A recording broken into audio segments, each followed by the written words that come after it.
South ఇండియాలోని అతి తక్కువ ధరలకి రత్నాలనందించే ఏకైక సంస్థ 6JVR.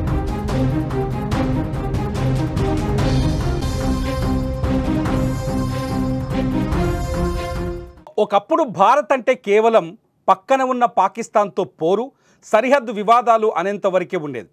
కానీ ఇప్పుడు భారత్ అంటే ప్రపంచానికే దిక్సూచి. ప్రధాని నరేంద్ర మోదీ నాయకత్వంలో భారత్ ఒక అంతర్జాతీయ శక్తిగా ఎదుగుతోంది. ఒకప్పుడు అమెరికా ఆధిపత్యం ఉండే ప్రపంచంలో ఇప్పుడు భారత్ తనదైన ముద్ర వేస్తోంది. ఈ క్రమంలో ప్రధాని మోదీ చైనాలో అడుగు పెట్టడం ఒక చారిత్రాత్మక ఘట్టం. ఇది చైనా, రష్యా, భారత్ వంటి దేశాలు ఒక కూటమిగా ఏర్పడేందుకు సంకేతాలని విశ్లేషకులు చెబుతున్నారు. ఈ పరిణామాలు అమెరికాలో గుబులు పుట్టిస్తాయని కూడా వారు అంచనా వేస్తున్నారు.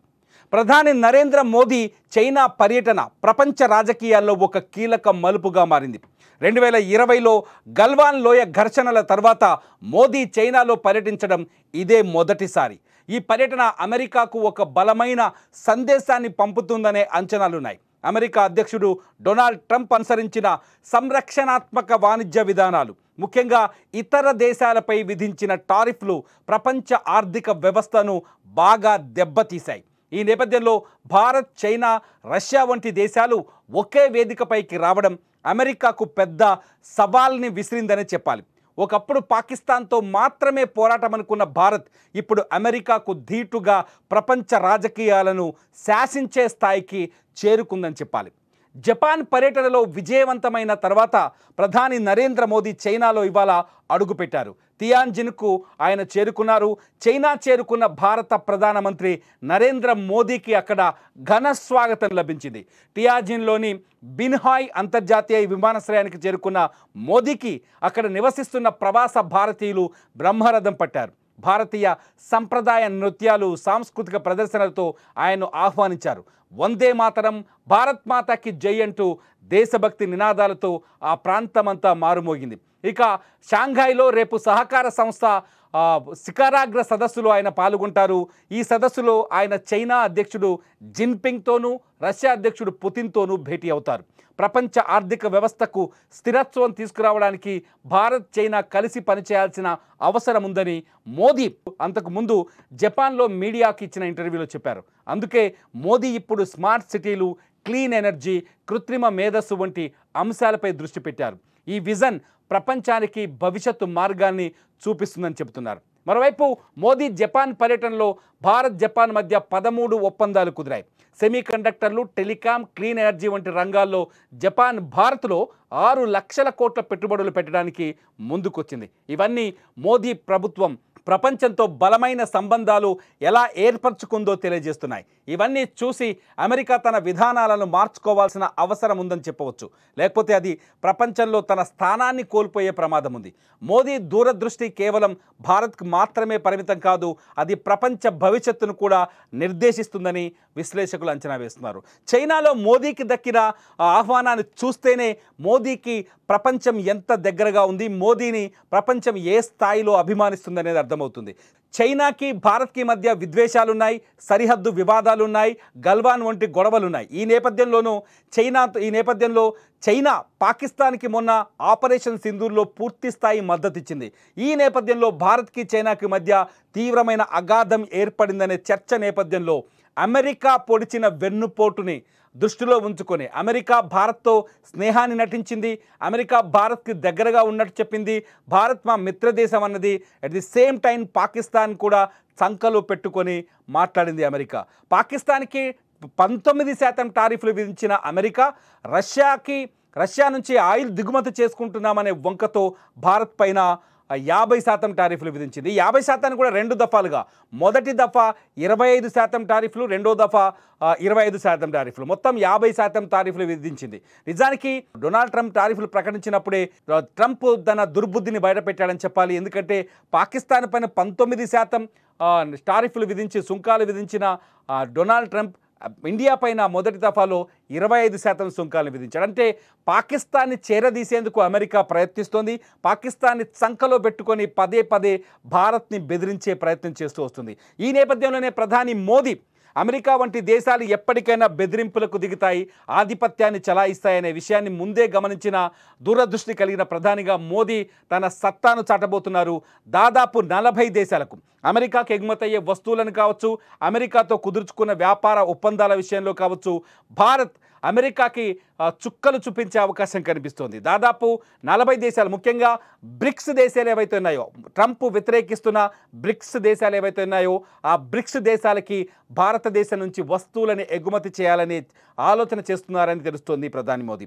ఇప్పటికే దాదాపు 40 దేశాల ప్రతినిధులతో ఆయన మాట్లాడారు. భారతదేశ వ్యాపార సంబంధాల గురించి చర్చిస్తున్నారు. మోదీ ప్రపంచంలోనే అత్యంత ఆకర్షణీయమైన నాయకుడు కావడం, ప్రపంచంలోనే అత్యంత ప్రజాదరణ కలిగిన నాయకుడు కావడంతో మోదీ ఆహ్వానాన్ని ఆ 40 దేశాలు కూడా స్వాగతించే అవకాశం కనిపిస్తుంది. ఏదైతే బ్రిక్స్ కరెన్సీ త్వరలో రాబోతుందని, బ్రిక్స్ కరెన్సీ అమెరికా డాలర్కి ప్రత్యామ్నాయం కాబోతుందనే చర్చ నేపథ్యంలో యూరోలను కావచ్చు, లేకపోతే పౌండ్స్ని కావచ్చు, అమెరికా ఎలా అయితే అణచివేసిందో, తొక్కిపెట్టిందో, ఈసారి ఆ అమెరికాని ధీటుగా, అమెరికాని ఎదురించే విధంగా, ఆర్థికంగా అమెరికాని ఎదుర్కొనే విధంగా బ్రిక్స్ దేశాలు కలిసి కొత్త కరెన్సీ వైపు అడుగులు వేస్తున్నాయన్న చర్చ నేపథ్యంలో భారత్ పైన ట్రంప్ అధిక సుంకాలు విధించడం, భారత ప్రధాని మోదీ ఈ బ్రిక్స్ దేశాల సహాయంతో భవిష్యత్తులో వ్యాపార సంబంధాలు పెంచడం, బ్రిక్స్ కరెన్సీకి కూడా ఉపయోగపడుతుందనే చర్చ జరుగుతుంది. ఇదిలా ఉంటే చాలా స్పష్టంగా అమెరికాలో ఒక చర్చ జరుగుతోంది. ట్రంప్ వ్యతిరేక శక్తులు చాలా స్పష్టంగా చెప్తున్నారు, నోబెల్ శాంతి బహుమతికి భారతదేశం మద్దతు ఇవ్వలేదనే కుట్రతోనే, ప్రధాని మోదీ అందుకు అంగీకరించలేదనే కుట్రతోనే డొనాల్డ్ ట్రంప్ భారత్ పైన అదనంగా 25% సుంకాలు విధించి 50% టారిఫ్లని సమాంతరం చేశారనే చర్చ కూడా అమెరికాలో జరుగుతుంది. At the same time Bharat Pakistan యుద్ధాన్ని నేనే ఆపాను అని ట్రంప్ పదే ప్రపంచ మీడియా ముందు మొత్తుకుంటున్న దీనికి భారత్ ఇప్పటివరకు అంగీకారం తెలపకపోవడం, భారత్ ట్రంప్ వ్యాఖ్యల్ని ఖండించడం, ట్రంప్ను వ్యతిరేకించడం, భారతీయులంతా ట్రంప్కు వ్యతిరేకంగా నినదించడం కూడా ట్రంప్ స్వార్థపూరితమైన ఆలోచనగా, అట్లాగే టారిఫ్లు విధించడానికి కారణంగా అమెరికాలో ఒక చర్చ జరుగుతుంది. ఎందుకంటే అమెరికాలో భారతదేశం నుంచి అనేక మంది పౌరులు అమెరికాలో ఉన్నారు, అనేక మంది అక్కడ గొప్ప స్థాయిల్లో పనిచేస్తున్నారు. ముఖ్యంగా భారతదేశం నుంచి దిగుమతి చేసుకునే వస్తువులు అమెరికాలో ఎక్కువగా వినియోగంలో ఉన్నాయి. ఇప్పుడు ట్రంప్ తీసుకున్న నిర్ణయంతో భారతదేశం నుంచి అమెరికాకి ఎగుమతి అవుతున్న వస్తువుల ధరలు అమాంతం ఆకాశానికి ఎగిరిపోయాయి. నిన్న మనం చూసాం, ఒకసారి కందిపప్పు ధర అమెరికాలో కిలో కొనాలి అంటే ఇవాల్టి రేటు ప్రకారం $800, ఇండియన్ కరెన్సీ $800 ఖర్చు చేయాల్సిన అవసరం ఉంది. అరకిలో కొనాలి అంటే కనీసం $400 ఖర్చు చేయాల్సి ఉంది. ఇండియాలో దొరికే బ్రిటానియా బిస్కెట్ ప్యాకెట్ ఇండియాలో $20కు దొరికే బ్రిటానియా బిస్కెట్ ప్యాకెట్ అమెరికాలో కొనాలి అంటే ఖచ్చితంగా దానికి $348 ఖర్చు చేయాల్సిన పరిస్థితి. భవిష్యత్తులో ఈ ధరలు మరింత పెరిగే అవకాశం కూడా కనిపిస్తుంది. అంటే భారతదేశం నుంచి అమెరికాకి ఎగుమతయ్యే వస్తువులని ధరలు పెంచడం వల్ల అమెరికా ఆర్థిక వ్యవస్థ కూడా సమస్య తలెత్తే అవకాశం ఉందని ఒక అంచనా వేస్తుంది. నిజానికి ఈ టారిఫ్ల వెనుక కేవలం రష్యా నుంచి ఆయిల్ కొనుగోలు చేస్తున్నందుకే కాదు. టారిఫ్లను ఒకసారి ఆలోచించాలి. ట్రంప్ 2 దఫాలుగా టారిఫ్లు విధించారు. ఒకటి 25%, ఆ తర్వాత అదనంగా 25%. మొదట 25% ట్రంప్ టారిఫ్లు విధించడానికి మొదటి కారణం ఏంటంటే భారతదేశంలోకి అమెరికాకు సంబంధించిన వస్తువుల్ని కావచ్చు, వ్యవసాయ ఉత్పత్తుల్ని కావచ్చు, మత్స్యకార ఉత్పత్తుల్ని కావచ్చు భారతదేశానికి ఎగుమతి చేయాలని, అది కూడా తక్కువ టారిఫ్లను ఎగుమతి చేయాలని ట్రంప్ అమెరికా ఎప్పటి నుంచో ఒత్తిడి చేస్తున్నారు. దీనికి భారత ప్రభుత్వం అంగీకరించట్లేదు. ముఖ్యంగా ట్రంప్ భారత ప్రధాని నరేంద్ర మోదీ పూర్తిగా వ్యతిరేకిస్తూ వస్తున్నారు. ఎందుకంటే భారతదేశంలో పరిశ్రమ ఉంది, అట్లాగే మత్స్యకార పరిశ్రమ ఉంది, వ్యవసాయం ఆధారిత పరిశ్రమలు అధికంగా ఉన్నాయి. ఈ మార్కెట్ పైన అమెరికా పెత్తనం చెలాయించడానికి ఇష్టం లేదనే మొదటి నుంచి భారత ప్రధాని మోదీ అమెరికా ఎగుమతులను వ్యతిరేకిస్తూ వస్తున్నారు. ఈ నేపథ్యంలో భారత్పై అధిక సుంకాలు విధించి ఎలాగైనా బ్లాక్మెయిల్ చేయాలని అమెరికా ప్రయత్నించింది. దానికి భారత్ అంగీకరించకపోవడం, తలంచకపోవడంతో అమెరికా అదనంగా రష్యాని అడ్డంగా పెట్టుకొని, రష్యా నుంచి ఆయిల్ దిగుమతి చేసుకోకూడదని అడ్డం పెట్టుకొని ట్రంప్ భారత్ పైన అదనంగా 25% సుంకాలు విధించాడు. ఈ నేపథ్యంలోనే ట్రంప్ అట్లాగే రష్యా అధ్యక్షుడు పుతిన్ సమావేశం కూడా ప్రపంచవ్యాప్తంగా చర్చనీయాంశమైంది. పుతిన్ ట్రంప్ పైన ఆధిపత్యాన్ని చెలాయించారు. ట్రంప్ పైన తీవ్రంగా వ్యతిరేకించడంలో, లేకపోతే ట్రంప్ పైన పైచేయి సాధించడంలో పుతిన్ సక్సెస్ అయ్యారనే చర్చ కూడా జరుగుతున్న నేపథ్యంలో ఇవాళ భారత ప్రధానమంత్రి నరేంద్ర మోదీ చైనాలో అడుగుపెట్టడం, చైనాలో షాంఘాయ్ కోఆపరేటివ్ ఆర్గనైజేషన్ సమావేశంలో పాల్గొనడం, షాంఘాయ్ కోఆపరేషన్ ఆర్గనైజేషన్లో చైనా అధ్యక్షుడు జిన్పింగ్తో భేటీ అవ్వడం, అంతేకాదు ఇటు రష్యా అధ్యక్షుడు వ్లాదిమిర్ పుతిన్తో కూడా భారత ప్రధాని నరేంద్ర మోదీ సమావేశమయ్యే అవకాశం ఉంది, పుతిన్ కూడా కలిసే అవకాశం ఉంది. ఈ నేపథ్యంలో త్రిశక్తి కూటమిగా ఈ 3 దేశాలు కలిసి ఒక త్రిశక్తి కూటమిగా అవతరించే ఛాన్స్ ఉందని ప్రపంచ మీడియా చర్చిస్తోంది. మోదీ ఒక శక్తివంతమైన ముగ్గురు నాయకులు. నిజాన్ని చెప్పాలంటే భారత ప్రధాని నరేంద్ర మోదీ శక్తివంతమైన ప్రపంచ నాయకుడిగా ఎదిగారు. అట్లాగే జిన్పింగ్ రెండవ ఆర్థిక వ్యవస్థతో ఆయన కూడా ఒక శక్తివంతమైన ప్రపంచ నాయకుడిగా ఎదిగారు. పుతిన్ గురించి చెప్పాల్సిన అవసరం లేదు, మొదటి నుంచి కూడా రష్యా బలమైన ఆర్థిక వ్యవస్థ కలిగిన దేశం, అట్లాగే మంచి స్నేహ సంబంధాలు కలిగిన దేశంగా రష్యా కూడా ప్రపంచంలో అత్యంత శక్తివంతమైన దేశంగా ఉంది. ఈ 3 శక్తివంతమైన దేశాలు ఒక్కటైతే అమెరికా భవిష్యత్తు ప్రశ్నార్థకంగా మారే అవకాశం చాలా స్పష్టంగా ఉంటుంది. ఈ నేపథ్యంలోనే బ్రిక్స్ దేశాలు కూడా భారత్ పైన విధించిన సుంకాలకు కావచ్చు, చైనా పైన విధించిన సుంకాలని కావచ్చు పూర్తిగా వ్యతిరేకించడం, రష్యాకి మద్దతుగా ఉండడం, భారత్ చైనాకి భరోసా ఇవ్వడం, ఇదంతా చూస్తుంటే అమెరికా ఆర్థిక వ్యవస్థకు ఇది తీరని సంక్షోభాన్ని సృష్టించే అవకాశం ఉందని కొందరు ఆర్థికవేత్తలు అంచనా కూడా వేస్తున్నారు. ఇదిలా ఉంటే భారత్ ప్రధాని నరేంద్ర మోదీ చైనా పర్యటన నేపథ్యంలో భారత్లో గతంలో నిషేధించబడిన చైనా వ్యాపార సంస్థలు కావచ్చు, లేకపోతే యాప్లు కావచ్చు, సోషల్ మీడియా యాప్స్ కావచ్చు, వీటన్నింటినీ పునరుద్ధరిస్తారా? మళ్ళీ చైనాకి భారత్కి మధ్య స్నేహ సంబంధాలు పెరగబోతున్నాయా?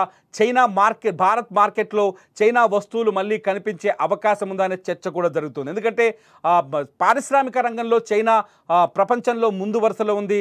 వాటి పారిశ్రామిక ఉత్పత్తులు కావచ్చు, ముఖ్యంగా గృహోపకరణ వస్తువులు కావచ్చు, లేకపోతే వినియోగదారులుగా ఎక్కువగా ఈ గృహోపకరణాలతో పాటు ఎలక్ట్రిక్ వస్తువులు కావచ్చు, మొబైల్ ఫోన్ వంటివి కావచ్చు, చైనాలో చాలా వేగంగా ఉత్పత్తి జరుగుతున్నాయి. చైనా నుంచి గతంలో భారతదేశంలోకి అనేక కంపెనీలు వచ్చి ఇక్కడ సక్సెస్ కూడా అయ్యాయి. ఈ నేపథ్యంలో మళ్ళీ భారత్కి చైనాకి మధ్య స్నేహ సంబంధాలు కుదిరితే ఖచ్చితంగా పోయిన టిక్టాక్ యాప్తో పాటు అనేక రకాల యాప్స్ మళ్ళీ అందుబాటులోకి వస్తాయి, అనేక రకాల మొబైల్ ఫోన్స్ అందుబాటులోకి వస్తాయనే చర్చ కూడా జరుగుతుంది. చూడాలి షాంఘాయ్ కోఆపరేటివ్ ఆర్గనైజేషన్ సదస్సు తర్వాత ప్రపంచ ఆర్థిక విధానాలు కావచ్చు, ప్రపంచ వ్యాపార ఒప్పందాలు కావచ్చు ఏ విధంగా ప్రభావితం కాబోతున్నాయి. భారత ప్రధాని నరేంద్ర మోదీ మాత్రం ఇప్పుడు ప్రపంచానికి ఒక మార్గదర్శకంగా కనిపిస్తున్నారనేది మాత్రం వాస్తవంగా కనిపిస్తుంది. మీరేమనుకుంటున్నారు? భారత ప్రధాని నరేంద్ర మోదీ ట్రంప్ ప్రతిష్ట కంటే కీర్తి కంటే ముందు వరుసలో ఉన్నారని మీరు భావిస్తున్నారా? మీరు ఈ వీడియో కింద కామెంట్ చేయండి. చూస్తూనే ఉండండి లైవ్ అప్డేట్స్ కోసం సుమన్ టీవీ డిజిటల్ లైవ్, అట్లాగే సుమన్ టీవీ లైవ్.